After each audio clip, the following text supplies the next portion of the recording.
नमस्कार। राज्य शिक्षा शोध एवं प्रशिक्षण परिषद बिहार पटना में आप सबका स्वागत है। प्यारे बच्चों, आज हम लोग दशमलव के अंतर्गत दशमलव वाली जो संख्या रहती है उसकी तुलना करना सीखेंगे, कंपैरिजन करना सीखेंगे। मतलब इसके अंतर्गत हम लोग ये जानेंगे कि दो दशमलव वाली संख्याओं में कौन सी संख्या बड़ी है या कौन सी संख्या छोटी है। और जब छोटी बड़ी आप पहचानना सीख जाएंगे तो आसानी से उसे आरोही क्रम में एवं या अवरोही क्रम में आप सजा पाएंगे।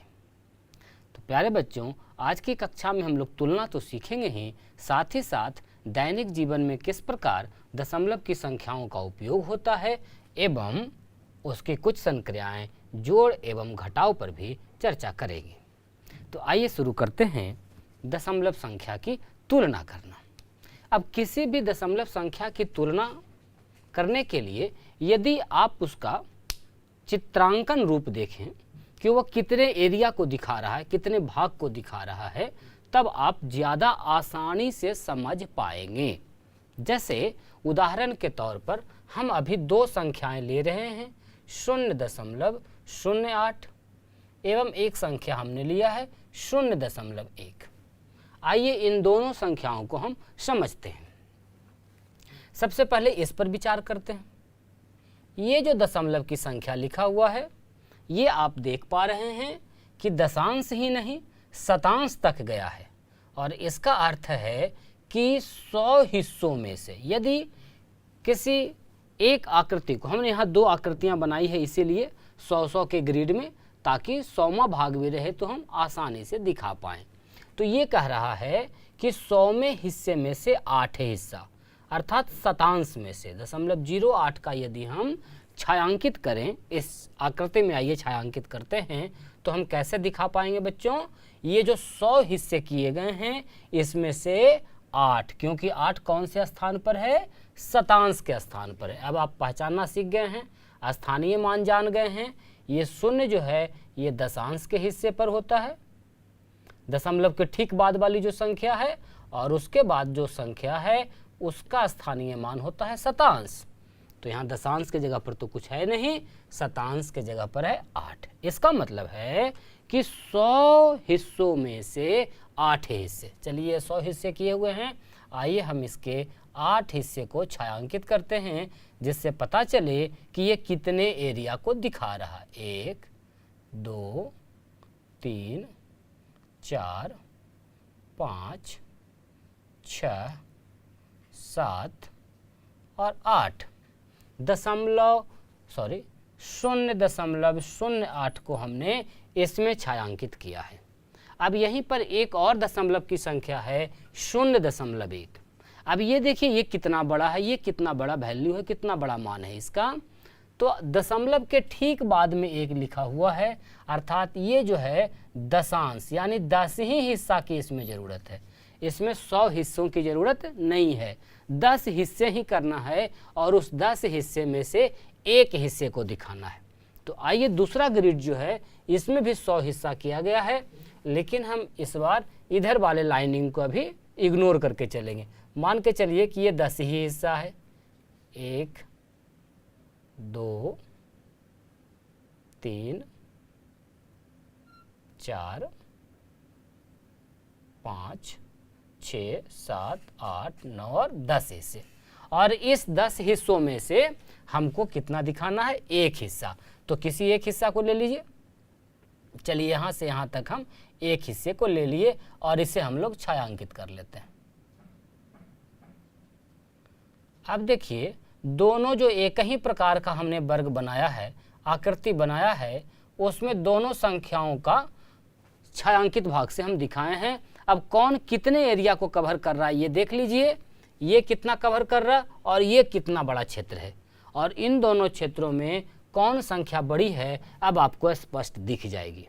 अब आपको बताने की ज़रूरत नहीं है।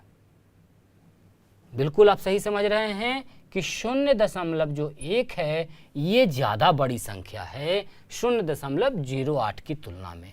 अर्थात हम कहेंगे कि 0.1 बड़ा है 0.08 से। इस प्रकार किसी दशमलव की दो संख्याओं की तुलना आप आसानी से कर सकते हैं। चलिए एक और संख्या का हम उदाहरण लेते हैं। जैसे हमारे पास लिखा हुआ है 0.23 एवं एक संख्या और ले लेते हैं हम, हमारा लिखा हुआ है 0.3। जरा देखिए इन दोनों में कौन बड़ा है या छोटा है। अभी हम लोग इसी ग्रिड का सहायता लेंगे। तो सबसे पहले हम पहला देखते हैं 0.23। मतलब क्या है ये, ध्यान दीजिए, 0 पूर्ण संख्या में कुछ भी नहीं है और दशांश के जगह पर 10 हिस्सों में अगर बांटें तो उसके 2 हिस्से, यानी 2 10-10 के हिस्से पूरे। तो देखिए एक हिस्सा ये हो गया। अब हम दिखा रहे हैं आपको इसमें, अब हम दिखाना चाह रहे हैं इसमें 0.23 को। तो कैसे दिखाएंगे, 2 पूरे हिस्से यदि 10 हिस्सों में बांट रहे हैं तो, क्योंकि ये दशांश के जगह पर था बच्चों, और जो हमारा 3 है ये शतांश के जगह पर है, यानी कि अर्थात 100 हिस्से किए गए हैं तो उसमें से 3 हिस्से, तो 100 हिस्से तो किए हैं, इसमें से 3 हिस्से, 1 2 3, इतना क्षेत्र को ये कवर कर रहा है हमारा 0.23। और एक दूसरी संख्या है हमारी 0.3। तो आइए हम दूसरी आकृति में 0.3 को दिखाते हैं। और ये 3 जो है इसका स्थानीय मान कौन सा है आप बताइए। ये है आपके दशांश वाले जगह पर, यानी 10 हिस्से यदि किए हो तो इसके 100 हिस्सों को छोड़ दीजिए, इधर वाले लाइन को भूल जाइए, आप सिर्फ 10 हिस्से में इसे बांटिए और 10 हिस्सों में से 3 पूरे हिस्से, एक हिस्सा, दूसरा हिस्सा और ये हो गया आपका तीसरा हिस्सा। ये हमने छायांकित कर दिया 0.3 को। बच्चों अब आप जरा आकृति को देखें और अंदाज लगाएं। अंदाज क्या लगाना है, सही सही बताएं कि कौन सा ज़्यादा बड़ा है। आप देख पा रहे हैं ये 2 के बाद तीसरे हिस्से में बहुत कम जगह घेर रहा है, जबकि ये 3 पूरे हिस्से को घेर रहा है। आप स्पष्ट हो पा रहे हैं कि 0.3 जो है आपका यह बड़ा है 0.23 से। तो इस प्रकार आप आसानी से दशमलव की संख्याओं को पहचान सकते हैं कि कौन बड़ा है और कौन छोटा है। एक तरीका तो ये हो गया चित्र के माध्यम से। अब हर बार आप कितना चित्र बनाइएगा, अब आप क्या करेंगे कि बस ऐसे ही देखेंगे और तुलना करते चलेंगे। दशमलव के पहले वाली संख्याओं का तो तुलना आप जान ही रहे हैं। दशमलव के बाद क्या करना है, सबसे पहले दशांश का जगह है तो दशांश पर तुलना कर लेना है कौन बड़ा अंक है। अगर वहीं से पता लग गया तो बड़ा छोटा हो गया। दशांश से यदि फैसला ना हो तब आपको शतांश तक आना है, वहाँ देखना है कौन बड़ा है छोटा है। वहाँ भी फैसला ना हुआ, पता ना चला, तब फिर आगे के अंक पर चलेंगे। जैसे इन दोनों स्थितियों में ही देख लें आप, 0.08 है और एक हमारा 0.1 है। अब इन दोनों को यदि हमें पहचानना है कौन बड़ा है तो एक तरीका तो ये हो गया, आप जाल बनाइए, छायांकित कीजिए। दूसरा तरीका ये है कि दशमलव के ठीक बाद अर्थात दशांश वाले स्थान को देखें। तो यहाँ दशांश के स्थान पर 0 है और यहाँ 1 है। यहीं पता लग गया आपको कि कौन बड़ा है। बिल्कुल 0 और 1 में कौन बड़ा होगा, 1 बड़ा होगा। तो आगे पहचान करने की, आगे जाने की आवश्यकता नहीं है, उत्तर आपका हो गया कि ये बड़ा है। जैसे ये एक संख्या थी हमारे पास, क्या है 0.1 और एक तरफ है 0.08, सॉरी इसका तो हो ही गया 0.23। दूसरे उदाहरण का भी हम इसी प्रकार से आइए जांच कर लेते हैं। 0.23 है और 0.3 है। देखिए क्या कहा था हमने, दशमलव के ठीक बाद अर्थात दशांश स्थान पर आप देखें कौन है, एक जगह 2 है, एक जगह 3 है, और 2 और 3 में किसका मान बड़ा है ये तो आपको पता ही है। तब आप आसानी से संख्याओं को पहचान सकते हैं। यदि दशांश पर पता न चले तब आप क्रमशः शतांश और हजारवें हिस्से पर बात करेंगे। जैसे लिखा हुआ है उदाहरण के तौर पर, अभी हमारे साथ ही देखिए, फिर अभ्यास करने के लिए तो बहुत सारे प्रश्न आपके पाठ्य पुस्तक में हैं, आप वहाँ से अभ्यास करेंगे। यदि लिखा हुआ है 0.275 और एक तरफ लिखा हुआ है 0.278 और हमें तुलना करना है कि इसमें कौन बड़ा है कौन छोटा है, तो हम क्या करेंगे बच्चों, दशमलव के ठीक बाद दशांश के हिस्से पर चेक करेंगे। दोनों जगह 2 है, तो अभी तक फैसला नहीं हुआ है कि कौन बड़ा है कौन छोटा है, दोनों बराबर है। तो आगे के जो अंक हैं यानी 100वें हिस्से पर शतांश वाले अंक को देखें, दोनों जगह 7 है और दोनों का मान 7 है, तो बराबर ही है। तो अभी तक भी हम लोग ये सुनिश्चित नहीं कर पाए कि कौन बड़ा है और कौन छोटा है, तब फिर आगे के भी अंकों का क्रमशः जांच करेंगे आप। इस प्रकार से आप देख रहे हैं हजारवें के स्थान पर इसमें 5 है और इसमें 8 है। अब आप पहचान पाए होंगे कि कौन बड़ा है, तो 5 और 8 में जो बड़ा है वह पूरी संख्या बड़ी हो जाएगी। ज़्यादा नहीं, एक और उदाहरण हम लोग साथ में करेंगे। जैसे लिखा हुआ है 0.314 और एक तरफ लिखा हुआ है 0.31। ये देखिए हमें जांच करना है कौन बड़ा छोटा है। कैसे करेंगे बच्चों, आइए हम मिलकर करते हैं। दशमलव के बाद का स्थान दशांश इक्वल है बराबर है, शतांश बराबर है, हजारवां स्थान पर यहाँ 4 और यहाँ कुछ नहीं है, तो वहाँ पर आप 0 आसानी से, कुछ नहीं का मतलब है वहाँ का मान है 0 और 0 और 4 में कौन बड़ा है ये आपको बताने की आवश्यकता नहीं है। तो इस प्रकार आप आसानी से दशमलव की संख्याओं के बीच तुलना कर सकते हैं, बड़े छोटे की पहचान कर सकते हैं। और जब आपको बड़े छोटे की पहचान हो जाएगी तो बच्चों आप उसे आरोही या अवरोही क्रम में भी सजा सकते हैं। तो आशा है ऐसे प्रश्न जहाँ भी होंगे पहचान करने वाले या अवरोही क्रम में सजाने वाले, तो ऐसे प्रश्नों को आप आसानी से बना पाएंगे। प्यारे बच्चों, दशमलव का उपयोग हम लोग अपने दैनिक जीवन में खूब भरपूर रूप में करते हैं। आइए समझते हैं कि दशमलव का उपयोग हम लोग कहाँ कहाँ मुख्य रूप से कर रहे हैं। जैसे हम लोग रुपया पैसा की यदि बात करते हैं, धन की बात करते हैं, तो रुपये पैसे में लेन देन करते हैं हम लोग, और उसके बीच क्या रिलेशन है इन दोनों के बीच, पता है आपको?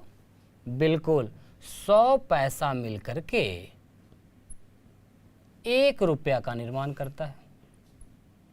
अर्थात 1 रुपये के बहुत सारे हिस्से किए गए हैं, 100 हिस्से किए गए हैं, और उस 100 हिस्सों में से जो एक हिस्सा है उसे हम लोग पैसा कह रहे हैं। और यहाँ दशमलव में हम लोग क्या देख रहे थे, जब 100 हिस्से किए जाते हैं तो वह कौन सा अंश था? शतांश था। और उसे हम लोग किस प्रकार लिख रहे थे? बिल्कुल आपने सीखा है, जैसे यदि कहीं लिखा हुआ है 5 पैसा, तो इसे यदि रुपया में हमें लिखना होगा, रुपया का रूप इसे देना होगा, तो क्या मतलब है इसका? 100 पैसा मिलके 1 रुपया बन रहा है, तो 5 पैसा को यदि रुपया में बदलना है आपको, तो आपको लिखना पड़ेगा, या हम लोग लिखते हैं 5/100 रुपया, यानी इसके 100 हिस्से किए गए हैं, और उन 100 हिस्सों में से 5 हिस्सा 5 पैसा को दर्शा रहा है। और जैसे ही 100वां हिस्सा की बात हम कर रहे हैं, मतलब हम लोग बात कर रहे हैं 5 शतांश की, और 5 शतांश का दशमलव रूप कैसे होगा, कैसे लिखेंगे, उसको लिखने का तरीका हम लोगों ने सीखा है 0.5 रुपया। और इसे पढ़ेंगे कैसे बच्चों? इसे पढ़ा जाता है 0.05 रुपया। तो इस प्रकार से हम लोग रुपयों पैसों में दशमलव का भरपूर उपयोग करते हैं। जैसे कहीं लिखा हुआ है 5 रुपया 34 पैसा, तो इसका क्या मतलब है? यदि इन सबको रुपयों में लिखना हो हमें, तो इसे का मतलब है 5 पूरा रुपया, एवं यदि 34 हिस्से किसके, यदि 100 हिस्से किए गए हैं रुपये के, तो उसके 34 हिस्से 34 पैसा को दर्शाता है। इसे यदि आप दशमलव के रूप में लिखना चाहें तो लिखेंगे 3-4 रुपया। तो आप ऐसा भी लिख सकते हैं, या उसी को लिखने का तरीका ये भी है, या कहीं इस रूप में लिखा हुआ रहे तो उसका आप ये अर्थ समझेंगे। जैसे रुपया पैसा में हम लोग इसका उपयोग करते हैं, वैसे ही लंबाई मापने की जहाँ बात है, मीटर, सेंटीमीटर, मिलीमीटर,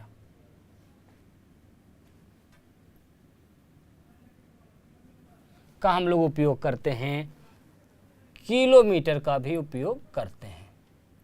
आइए इन दोनों के बीच पहले संबंध देखते हैं। मीटर सेंटीमीटर के बीच क्या संबंध है बच्चों?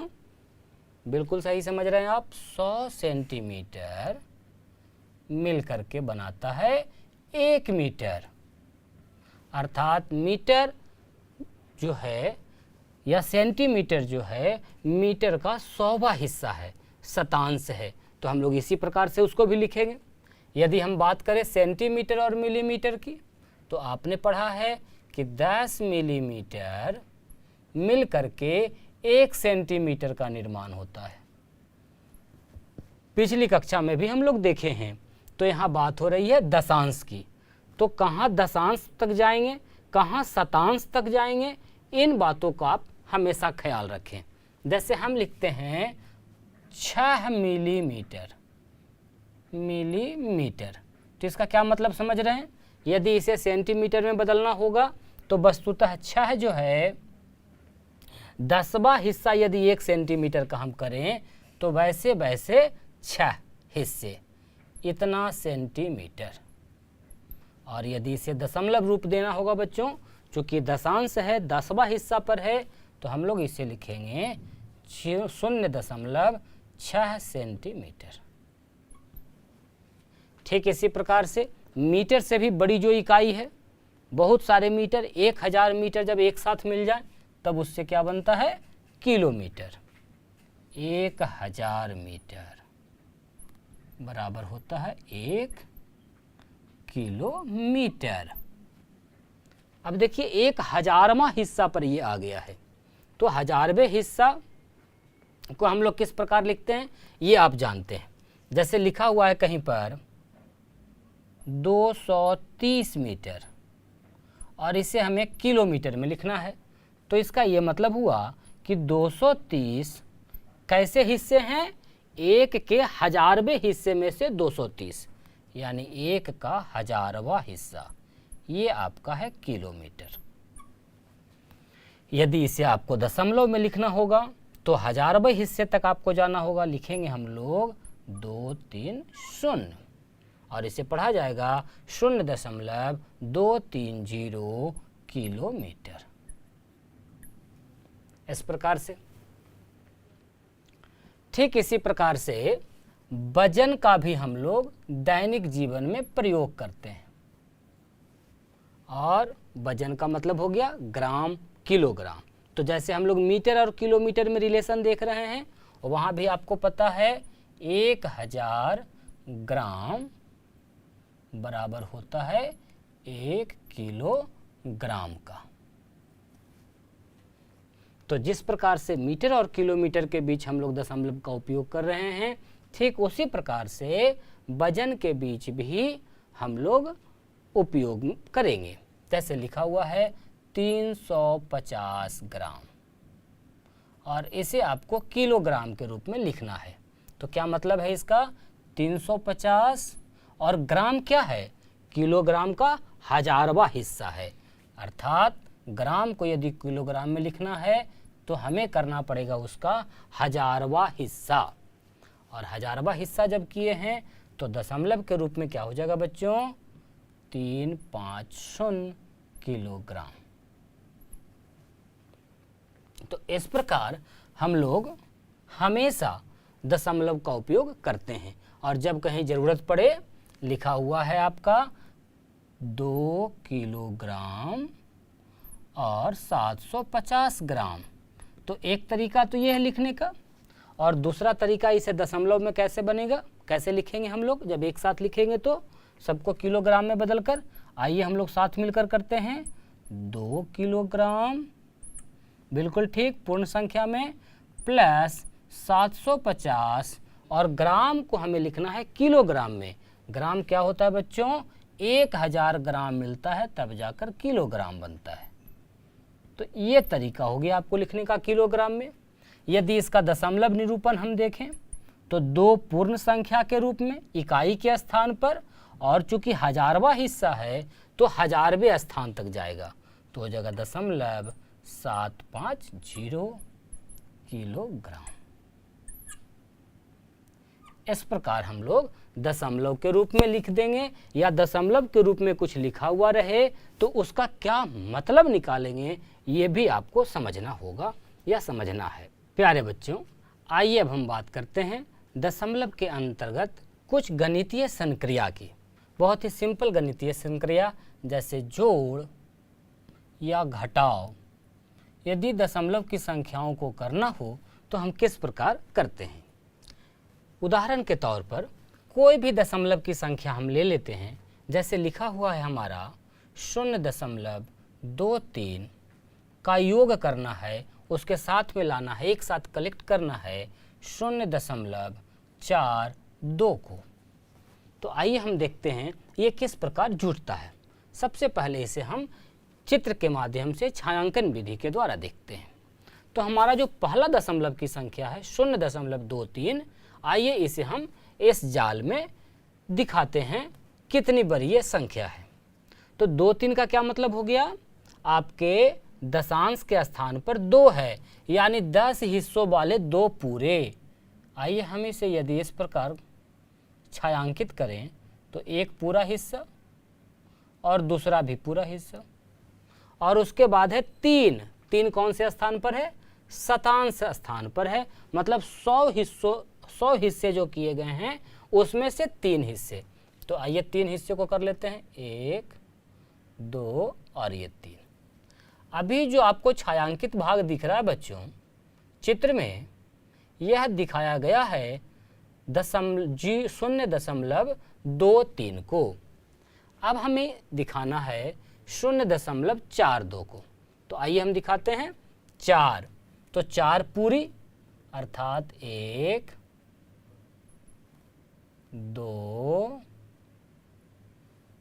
3। आप भी अपने नोटबुक पर इस प्रकार से छायांकित करके भी कुछ प्रश्नों को बनाएं। 4 दशांश के स्थान पर, यानी 10-10 के जो हिस्से हैं वो पूरे 4, और साथ ही साथ 2, यानी कि शतांश के जगह पर 2। 100 हिस्से जो किए गए हैं उसमें से 2 हिस्से। ये देखिए इधर का जो छायांकित भाग है ये दिखा रहा है 0.23 को, और इधर हमने दिखाया है 0.42 को। अब प्रश्न कह रहा है कि दोनों को समग्र रूप से, इकट्ठे रूप से देखिए, एक साथ देखिए।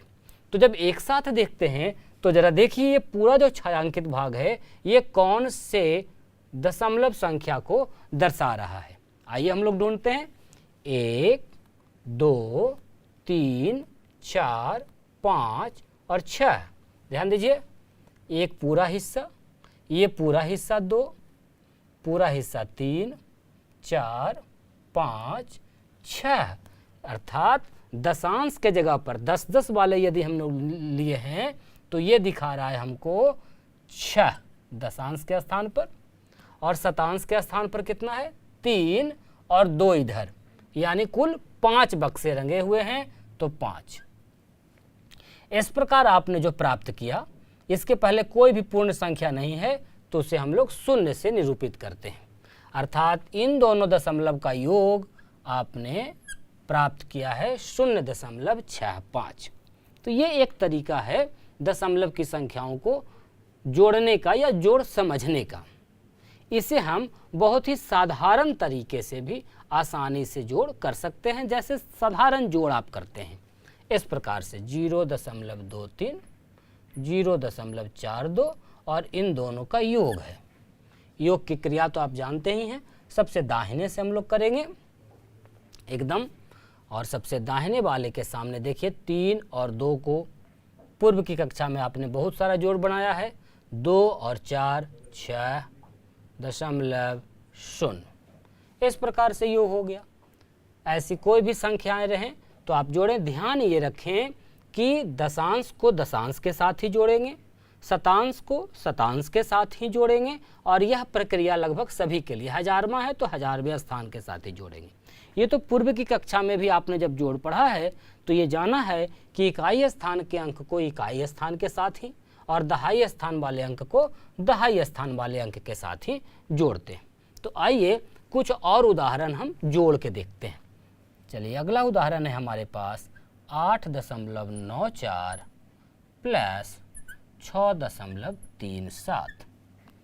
आइए इसका योग हम लोग करते हैं। ध्यान रखें, जब आप योग कर रहे हैं तो लिखने के समय उनके स्थानीय मानों का विशेष ध्यान रखें, यानी खास करके स्थान का। तो हमारे पास संख्या है 8.94, अगली संख्या है 6.37। ध्यान क्या रखना है, दशमलव का स्थान एक ही जगह हो और उसके बाद जो शतांश या दशांश है वो भी एक साथ हो, और जोड़ की प्रक्रिया हमेशा एकदम दाहिने से, राइट मोस्ट से करेंगे। तो आइए हम लोग जोड़ते हैं। सबसे पहले जोड़ रहे हैं शतांश वाले हिस्से को। 4 और 7 का योग आपको पता है 11। तो जो 10 गुना हिस्सा आया 1 का यानी 10, ये हमेशा आगे की ओर हम लोग कैरी करते हैं, आगे की ओर ले जाते हैं। ये हो गया आपका 12 और 1 13। दशमलव के सामने दशमलव देते हैं, जो बकाया है उसे हम लोग आगे कैरी करते हैं।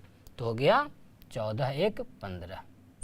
आप ऐसे जोड़ बहुत सारे बनाए हैं, बिल्कुल उसी सिंपल तरीके से आपको दशमलव का जोड़ भी बनाना है, इसमें कुछ भी नया नहीं है। और जिस प्रकार से आप घटाव की क्रिया करते आए हैं, ठीक उसी प्रकार से घटाव की क्रिया करना है। ध्यान ये रखना है कि पूर्ण संख्या के साथ पूर्ण संख्या का करें।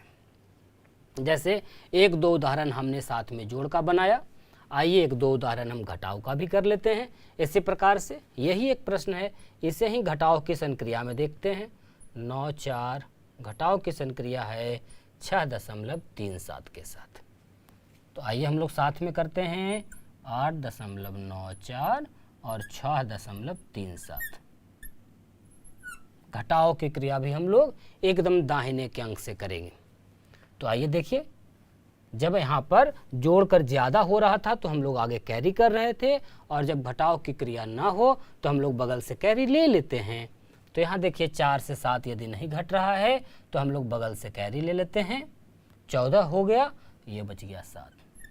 आप 6th क्लास में हैं और जोड़ और घटाव की पूरी प्रक्रिया हासिल वाला आप जानते हैं, तो ठीक वही प्रक्रिया आप यहाँ लगाएंगे, इसमें नया कुछ नहीं है। ध्यान क्या रखना है कि दशमलव का स्थान कहाँ लिख रहे हैं, दोनों में दशांश कहाँ लिख रहे हैं, शतांश कहाँ लिख रहे हैं।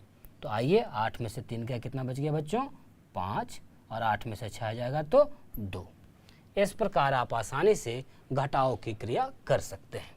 सिर्फ पूर्ण संख्या रहे और एक दशमलव वाली संख्या रहे तो उसका ज़रा ध्यान दे लीजिए कैसे करेंगे हम लोग। जैसे लिखा हुआ है कोई संख्या 3, सिर्फ 3 है पूर्ण संख्या में, और इसमें से आपको घटाव करना है 0.257 का। ज़रा इस स्थिति को समझ लें। यहाँ जो हमारी संख्या है ये दशमलव की पहले वाली है, और ये जो संख्या लिखी गई है इसमें कुछ भी पूर्ण संख्या में नहीं है, सब शतांश दशांश और हजारवें हिस्से पर हैं। तो ऐसे प्रश्न को बनाने के लिए आप क्या करेंगे, 3 और दशमलव के बाद कुछ नहीं है तो कुछ नहीं का मतलब 0 होता है, और नीचे वाली संख्या हमारी है 257। कुछ इस प्रकार लिख लेंगे और उसके बाद घटाव की क्रिया करेंगे। तो आइए करते हैं। देखिए 0 से 7 आपको घटाव करना है, क्या होगा। ऐसे प्रश्न तो आपने बनाए हैं पीछे। तो इस स्थिति में हम क्या करते हैं, बगल से कैरी करते हैं, और कैरी कहाँ से कर रहे हैं ये देखिए अब। और यहाँ से जब कैरी किए हैं तो ये हो गया 10, उसमें से 7 घटाएंगे, कितना बच जाएगा बच्चों 3। बिल्कुल आप ठीक समझ रहे हैं कि बीच वाले जो 0 हैं वो 9 हो जाते हैं। तो 9 में से 5 गए 4, 9 से 2 घटाएंगे 7, और यहाँ से आपने एक कैरी लिया है तो उधर आपका कितना बच रहा है 2। दशमलव के सामने दशमलव लिख देना है और 2। यानी जैसे आप पूर्व में साधारण संख्याओं का जोड़ घटाव किए हैं, ठीक उसी प्रकार की संक्रिया आपको दशमलव वाली संख्या के साथ भी करनी है। इस प्रकार आप उत्तर तक आसानी से पहुंच जाएंगे। अब इसका प्रयोग सिर्फ ऐसे ही प्रश्नों के साथ नहीं करना है, दैनिक जीवन में भी इसका खूब प्रयोग है। किसी ने इतना लीटर दूध लिया कहीं से, इतना लीटर दूध लिया कहीं से, सब मिलाकर कितना हो गया। आपके पास 4 रुपये 25 पैसे हैं, मोहन के पास 6 रुपये 75 पैसे हैं, मोनिका के पास भी 8 रुपये 25 पैसे हैं। तो सबको यदि एकत्र कर दें, एक जगह मिला दें, तो कुल कितने पैसे हो जाएंगे। तो ऐसे प्रश्न जो रोज़मर्रा वाले हैं, आम जीवन वाले हैं, उसको भी आप दशमलव की सहायता से बनाइए। तो ऐसे बहुत सारे प्रश्न जो भाषा में लिखे हैं या ऐसे सीधे सीधे सरल करने के भी बहुत सारे प्रश्न आपके अभ्यास की जो पाठ्य पुस्तक हैं उसमें दिए गए हैं। तो इन सारे प्रश्नों को आप अभ्यास कर जाइए, बना जाइए। हम तो कहेंगे कि आपस में मित्रों के साथ भी आप ऐसे प्रश्न खुद से लिखिए, खुद से बनाइए और दूसरे को दीजिए बनाने के लिए। आशा है बच्चों आप अभ्यास अधिक से अधिक करेंगे एवं सारे प्रश्नों को बना लेंगे। तो दशमलव हम लोग पूर्ण रूप से पढ़ लिए हैं और दशमलव में अभी तक हम लोगों ने जान लिया है कि दशमलव क्या है, उसके स्थानीय मान क्या क्या हैं, उसका क्या मतलब है, विस्तार रूप क्या है, साथ ही साथ उसका संक्रिया जोड़ या घटाव हम लोग किस प्रकार करते हैं। तो आप खूब अभ्यास करते रहिए। हम लोग नई कक्षा में और भी नई जानकारी के साथ मिलेंगे। तब तक के लिए आपका बहुत बहुत धन्यवाद। खूब अभ्यास करते रहिए और मिलते हैं अगली कक्षा में और नई जानकारी के साथ।